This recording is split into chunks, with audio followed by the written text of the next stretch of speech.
Наша сборная, когда выступала, сборная Республики Узбекистан в этом международном турнире, что среди спортсменов была нехватка по некоторым категориям. Ну и, соответственно, где было одно свободное место, это был, конечно, риск большой, что как бы взять просто вот сейчас со стороны незнакомого человека, как бы даже за которого говорят, что физически очень, как говорится, соответствует. Ну и все-таки они рискнули и взяли меня. И где, как говорится, это мой был первый турнир.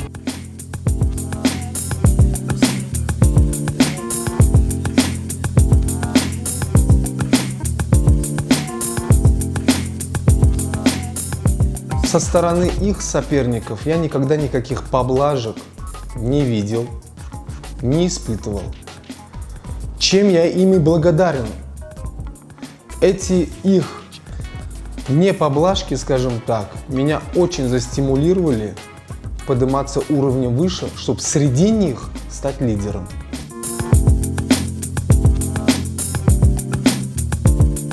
У меня возникла травма, которая очень сильно беспокоила. Буквально никакие препараты не помогали, просто. Травматологи единственное, что могли порекомендовать, ну какие-то мази, ванночки какие-то теплые, горячие, там еще что-то. И полноценный покой. Ну поймите, я не мог.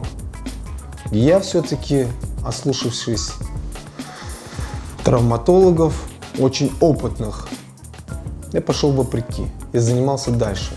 Занимался, опять же, готовясь к турнирам с большими нагрузками. Ничего, переболел, все нормально, раны зажили.